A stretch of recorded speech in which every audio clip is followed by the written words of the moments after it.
வணக்க மக்களே, நாம இந்த ஆரோக்கியமான எச்சரிக்கை பதிவில் தயிரில் நிறைந்துள்ள ஒரு சில தீமைகளை பற்றியும் நம்ம விளக்கமாக பார்க்க போகிறோங்க. தயிர் அப்படின்றது உடலுக்கு தேவையான ப்ரோபயோட்டிக்ஸ் மற்றும் கால்சியம் நிறைந்திருக்கக்கூடிய ஒரு சிறந்த உணவு அப்படின்றதுல மாற்று கருத்து கிடையாதுங்க.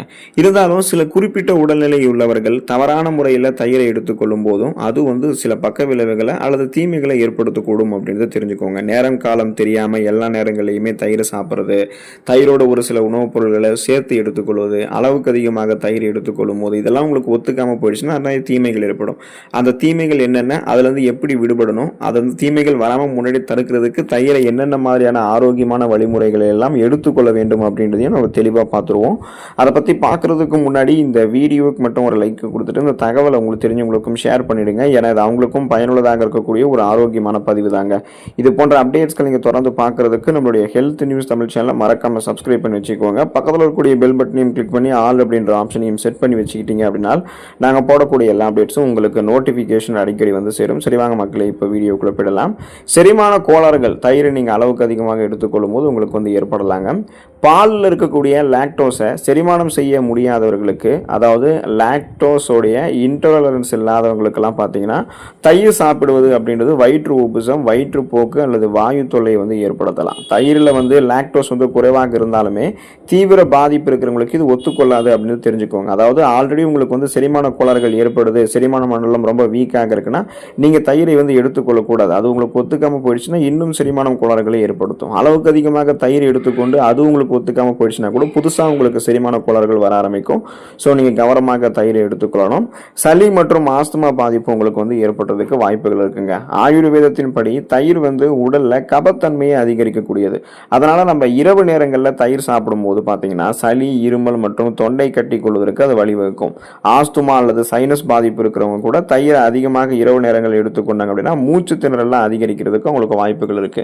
ஸோ தயிர் அப்படின்றது இரவு நேரங்களில் நம்ம எடுத்துக்கொள்ளக்கூடாத ஒன்று. ஸோ நீங்கள் ஆரோக்கியமாக இருக்கீங்க, உங்களுக்கு எந்த விதமான சுவாசம் தொடர்பான பிரச்சனைகளும் இல்லை, நாங்கள் இரவு நேரங்களில் தயிர் எடுத்துக்கொள்ளலாமா அப்படின்னு கேட்டீங்கன்னா நீங்களுமே எடுத்துக்கொள்ளக்கூடாது. உங்களுக்கு புதுசாக சுவாசம் தொடர்பான பிரச்சனைகள்லாம் வர ஆரம்பிக்கும். ஆல்ரெடி உங்களுக்கு சுவாசம் தொடர்பான பிரச்சனைகள், அதாவது நுரையீரல் தொடர்பான சளி, ஆஸ்துமா பிரச்சனை, மூச்சு விடுதலில் சிரமம் இதெல்லாம் உங்களுக்கு இருக்குது அப்படின்னா நீங்கள் தயிரை இரவு நேரங்களில் எடுத்துக்கொள்ளவே கூடாது. அதை ஞாபகம் வச்சுக்கோங்க.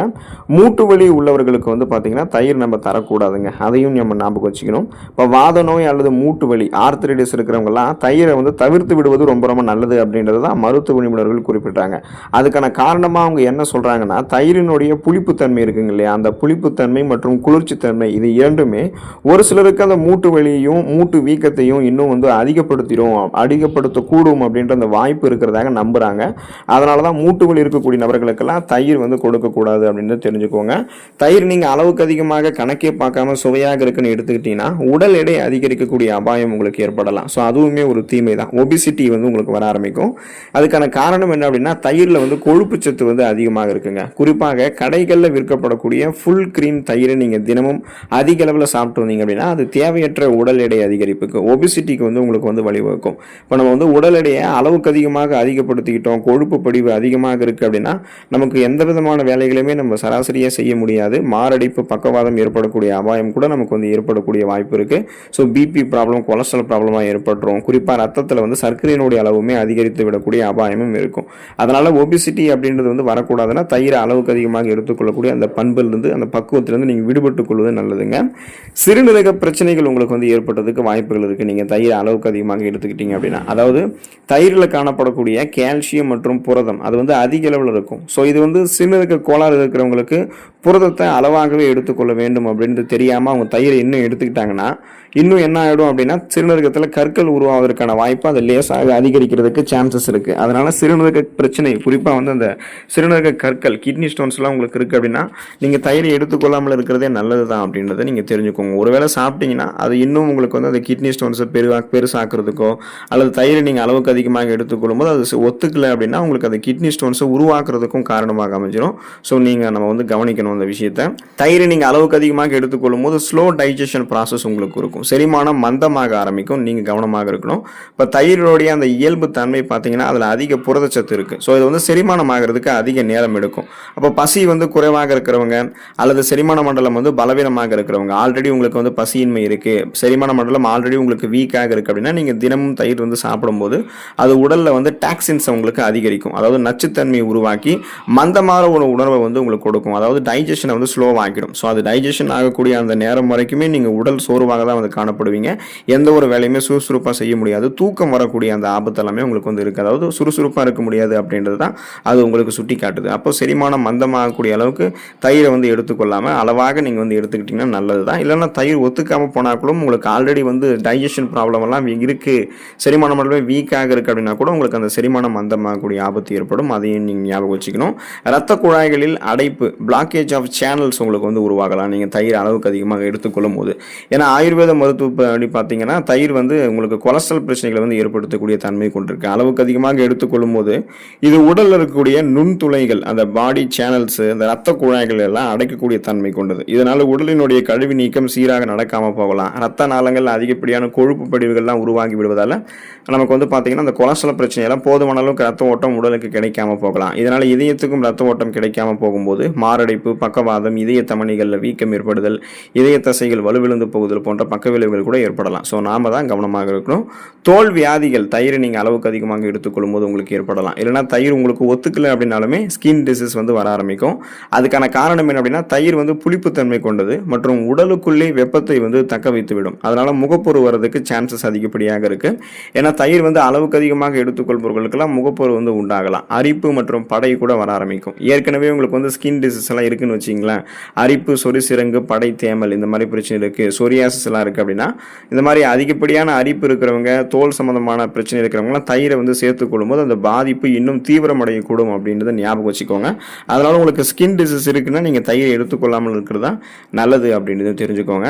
உடல் வீக்கம் உங்களுக்கு வந்து ஏற்படக்கூடிய அபாயம் இருக்குல்ல, அதனால பார்த்தீங்கன்னா இன்ஃப்ளமேஷன் அப்படின்னு சொல்லுவோம். ஸோ தயிர் வந்து நம்மளுடைய உடம்புகள் இருக்கக்கூடிய நீர் சத்தை தடுத்து நிறுத்தக்கூடிய, வாட்டரை வந்து ரிடென்ஷன் பண்ணக்கூடிய இயல்பு கொண்டது. இதனால கை கால்களில் வீக்கம் அல்லது உடலில் வந்து நீர் சேர்த்துக் கொள்வது, கோர்த்து கொள்வது இந்த மாதிரி பிரச்சனையெல்லாம் உங்களுக்கு வந்து வர ஆரம்பிக்கும். இது வந்து உங்களுக்கு அசௌகரியத்தை கொடுக்கும். அதனால இந்த இன்ஃப்ளமேஷன்ஸ் வரக்கூடாதுன்னா தயிரை நீங்கள் அளவாக எடுத்துக்கொள்ளணும். அதை ஞாபகம் வச்சுக்கணும்.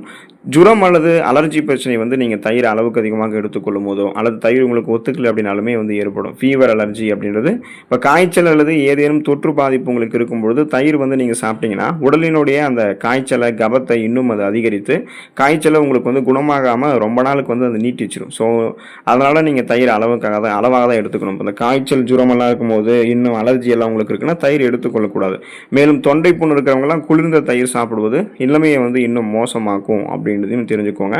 ஸோ இப்போ நம்ம வந்து பார்த்தீங்கன்னா இதெல்லாம் நமக்கு தயிர் அளவுக்கு அதிகமாக நம்ம சாப்பிடும்போது முறையான ஒரு வழிமுறைகளை நம்ம தயிர் எடுத்துக்கல அப்படின்னா நமக்கு இந்த நோய்கள்லாம் நமக்கு வந்து ஏற்படும், இந்த தீமைகள்லாம் ஏற்படும். ஸோ இதெல்லாம் விலகணும் அப்படின்னா தயிரை என்னென்ன மாதிரியான ஆரோக்கியமான முறைகள் எடுத்துக்கொள்ளணும் அப்படின்னா எப்போதுமே நீங்கள் தயிரை வந்து உறைந்து இருக்கக்கூடிய நிலையில் இருக்கக்கூடிய தயிர் தான் நீங்கள் எடுத்துக்கொள்ளணுங்க. மண் சட்டியில் தயிரை உரைய வச்சு எடுத்துக்கிட்டீங்கன்னா அது உங்களுக்கு இன்னும் நல்லது. ஸோ தயிரை அப்படியே தான் நீங்கள் எடுத்துக்கணும். உறைந்த நிலையில் காணப்படக்கூடிய தயிரை அப்படியே எடுத்துக்கணும். அது கூட சுவை சேர்க்கணும்னு நினச்சிங்கன்னா சர்க்கரை கலந்து சாப்பிடலாம். உடனடியாக இன்ஸ்டன்ட் எனர்ஜி, உடனடி ஆற்றல் உங்களுக்கு உடலுக்கு வந்து கிடைக்கும். இப்போ தயிரோட என்னென்ன உணவுப் பொருட்களை சேர்க்கக்கூடாதுன்னு பார்த்தீங்கன்னா உளுத்தம் பருப்போட தயிரை நீங்கள் எடுத்துக்கொள்ளக்கூடாது, ஆயில் ஃபுட்ஸோட தயிரை நீங்கள் எடுத்துக்கொள்ளக்கூடாது, பால் பொருட்களோட தயிரை நீங்கள் எடுத்துக்கொள்ளக்கூடாது, இன்னும் குறிப்பாக மீன் போன்றவற்றோட தயிரை நீங்கள் எடுத்துக்கொள்ளக்கூடாது, மாம்பழம், வெங்காயம் போன்ற உணவுப் பொருட்களோட தயிரை நீங்கள் ஒன்றா சேர்த்து எடுத்துக்கொள்ளக்கூடாதுங்க. தயிர் வந்து புளித்த தயிரெலாம் நீங்கள் வந்து எடுத்துக்கொள்ளாதீங்க. மழை காலங்களில் பெரும்பாலும் அளவுக்கு அதிகமாக தயிர் எடுத்துக்கொள்வதை தவிர்த்து விடுங்க. இப்போ பார்த்தீங்கன்னா இதெல்லாம் நீங்கள் தெரிஞ்சுக்கணும். ஸோ தயிர் ஆரோக்கியமான முறைகள் எடுத்துக்கொள்ளும் போது மட்டும்தான் நன்மைகள் கிடைக்கும், இல்லைனா தீமைகள் தான் அதிகரிச்சுட்டே போகும். இப்போ இந்த தீமைகள்லாம் இல்லாமல் நீங்கள் இருக்கணும் அப்படின்னா தயிரை சூடுபடுத்தியெல்லாம் சாப்பிடாம உறைந்த நிலையில் காணப்படக்கூடிய தயிரை அப்படியே எடுத்துக்கோங்க. அதுதான் உங்களுக்கு நிறைய நல்ல பாக்டீரியாக்களையும் கொடுத்து நிறைய மருத்துவன்மைகளுமே கொடுத்து ஆரோக்கியமாக உங்களை வைத்திருக்கும். ஸோ உடல்நலத்தை பராமரித்துக் கொள்ளுங்கள். அடுத்த ஆரோக்கியமான பதிவில் மறக்காமல் சந்திப்போம். நன்றி மக்களே.